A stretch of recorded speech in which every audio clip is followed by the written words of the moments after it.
IDTV మన ఉనికి మన వాణి. నిన్న కేసీఆర్ గారు స్టేజ్ పైన మాట్లాడిన దానిపైన చూసుకుంటే ఎక్కడ చూడండి ఇప్పుడున్న రాష్ట్ర ముఖ్యమంత్రి రేవంత్ రెడ్డి గారి పేరు ఎక్కడ ప్రస్తావించలేదు. దాంట్లో పర్టికులర్గా విషయం చెప్పుకోవాలి, బట్టి విక్రమార్క గారి పేరును తీసుకోవడం అంటే ఆయన పేరును తీసుకోకుండా ఆయన హోదాని అంటే ఆయన ఉన్న finance ministry and deputy ministry దానిపైన తీసుకున్నాడు.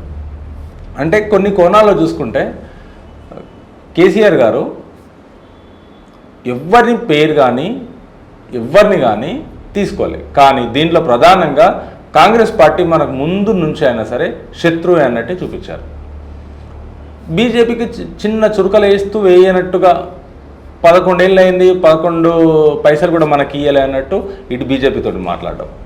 ఈయన కేసీఆర్ గారు 2 టర్మ్స్ పరిపాలన చేసిన ముఖ్యమంత్రిగా, ఇప్పుడున్న రేవంత్ రెడ్డి గారు ముఖ్యమంత్రిగా చేస్తున్నా కానీ ఈయన పేరు ఎక్కడ ప్రస్తావించలేదు. మా పిల్లలు మాట్లాడితే మేము మాట్లాడలేకపోతున్నారు, భుజాలు తరుముకుంటున్నారు, గుమ్మడికాయల దొంగ ఎవరంటే భుజాలు తరుముకుంటున్నారు అన్న సామెతతో మాట్లాడారు.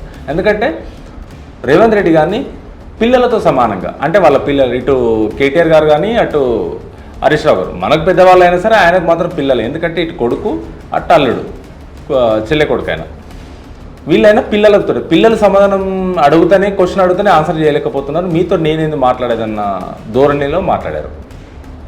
కానీ దీంట్లో బస్సు మాకెందుకు, ఫ్రీ బస్సు మాకెందుకు, జుట్లు పట్టుకొని కొట్టుకుంటున్నారు జనాలు, మాకొద్దు అని చెప్పేసి మాట్లాడుతున్నారు. అక్కడ కూడా కేసీఆర్ గారు ఒక మొట్టికాయ వేసినట్టు మాట్లాడడం అనేది ఒకటి చూసుకోవచ్చు. దాంతోపాటు మొట్టమొదటి నుంచి కూడా కాంగ్రెస్ మనకు శత్రువే. దీంట్లో పర్టికులర్గా ఆయన ముందు నుంచి అయినా సరే కాంగ్రెస్ ప్రభుత్వం సెంటర్లో ఉన్నప్పుడే మనకు తెలంగాణ వచ్చినా ఇప్పటి కూడా కాంగ్రెస్నే శత్రువే.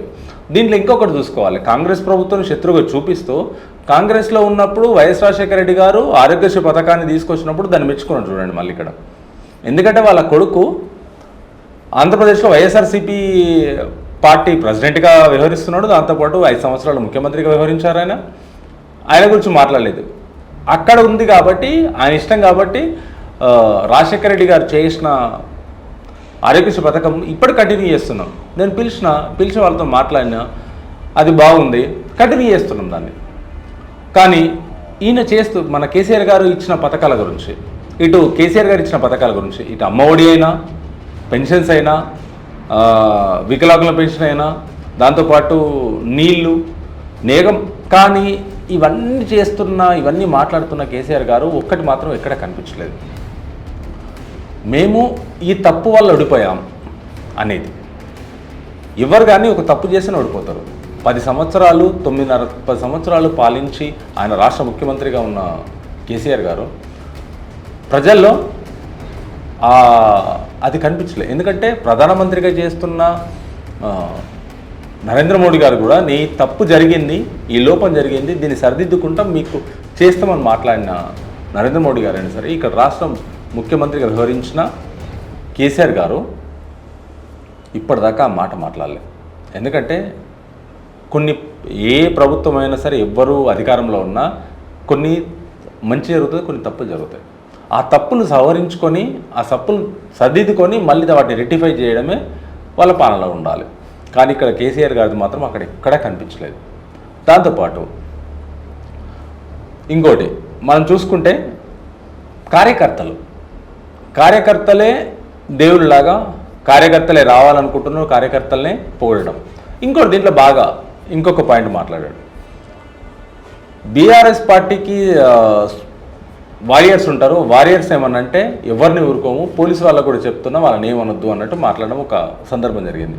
దాంతోపాటు సోషల్ మీడియాలో పనిచేస్తున్న కొంతమంది జర్నలిస్టులను లాస్ట్ టైము అరెస్ట్ చేయడం జరిగింది. వాళ్ళని అరెస్ట్ చేస్తే ఊరుకోము, మనకు లీగల్ సెల్ ఉంది, లీగల్ సెల్ నుంచి మేము 100% పోరాడతాం, న్యాయస్థానానికి వెళ్ళి కొట్లాడతామని చెప్పేసి ఈ మాట కూడా ఒకటి మాట్లాడడం జరిగింది. దాంతోపాటు ఇంకొక అంశం, పోలీసు వాళ్ళకే ఇటు వార్నింగ్ ఇచ్చినట్ట వార్నింగ్ ఇవ్వనట్ట అనేది పోలీసు వాళ్ళు కూడా మీరు రాసి పెట్టుకోండి, నెక్స్ట్ వచ్చేది మళ్ళీ మా పాలనే జరుగుతుంది, ప్రజలు మమ్మల్ని కోరుకుంటారు అన్నట్టు మాట్లాడిండు. కానీ కేసీఆర్ గారు ఒక్కసారి బీజేపీ ప్రభుత్వాన్ని కొద్దిగా చూపించినట్టు కూడా చూపించి, కానీ సభంత మొత్తంలో కాంగ్రెస్నే వ్యతిరేకత. రాష్ట్ర ముఖ్యమంత్రి అయినా సరే ముఖ్యమంత్రి గారి పేరు ఒక్కసారి కూడా తీసుకోలే ఆయన. ఎవరిని ఎందుకు నేను ఎందుకు హైలైట్ చేయాలి, నా సభ గురించి మాట్లాడతాను. ఈ 20 సంవత్సరాలు ఎలా జరిగింది అన్న ప్రస్తావన తీసుకున్నది చాలా కొద్దిగా. దీని వెనకాల 20 సంవత్సరాల్లో జరిగింది కదా బీఆర్ఎస్ రావడానికి, టీఆర్ఎస్ రావడానికి, ఈ పార్టీ స్థాపించి. కానీ 20 సంవత్సరాల కింద దాని వెనకాల ఎంతమంది ప్రాణాలు పోయినాయి, ఎంతమంది కొట్లాడారు, ఈ తెలంగాణ రావడానికి కృషి చేసింది ఎంతమంది అనేది ఎవ్వరి పేర్లు తీయలేదు. ఒక్కరి పేరు, పెద్ద పేరు తీయడం జరిగింది. కానీ ఎవ్వరి పేరు, దీని వెనకాల కష్టపడ్డది కానీ, ప్రాణాలు పోగొట్టుకున్న వీళ్ళ పేర్లు కానీ, దాంతోపాటు పోరాడిన వాళ్ళ వ్యక్తులు కానీ, పార్టీలో ఉన్న వాళ్ళు ఇప్పటిదాకా ఉన్నది 1%, 2%, 3%, బిలో 5% వరకే ఉన్నారు తెలంగాణ కోసం కొట్లాడిన వాళ్ళు. మిగతా వాళ్ళే మొత్తం దాంట్లో ఉన్నారు. ప్రజల్లో వస్తున్న మాట అయితే నేను అనడం కాదు. వాళ్ళ గురించి ఒక్కసారైనా మాట్లాడుంటే 20 సంవత్సరాల సభలో తెలంగాణ పోరాటంలో, సాయుధ పోరాటంలో ఎంతమంది ఉన్నారో అంతమందికి అన్యాయం జరిగిందని చెప్పేసి ప్రజల్లో వస్తున్న మాట. కేసీఆర్ గారు ఇప్పుడన్నా మాట్లాడుంటే బాగుండేది వాళ్ళందరి గురించి, కానీ మాట్లాడలేదు ఆయన. గద్దరన్న ప్రజల్లోకి ఎంత ఉత్సాహం తీసుకొచ్చాడు. దాంతోపాటు అందెసీనన్న వాళ్ళు తెలంగాణ రావడానికి ఎంత కష్టపడ్డారు. ఇటు పాషం యాదగిరి గారు అప్పుడు పార్టీలో ఉండి ఎంత కొట్లాడారు. అప్పుడు స్ట్రైక్లో కానీ, ప్రొటెస్టులు కానీ చేసి ఎంత గట్టి వాదన వినిపించారు. వీళ్ళు ఎవరిలో కనిపించలేరే. రచయిత ఈయన, సీనియర్ జర్నలిస్ట్, వీళ్ళందరూ ఉండి ఇంకా ఎంతోమంది ఉన్నారు. ఒక్కరితో అవ్వలే. 1000 మందికి దీని వెనకాల కృషి ఉంది.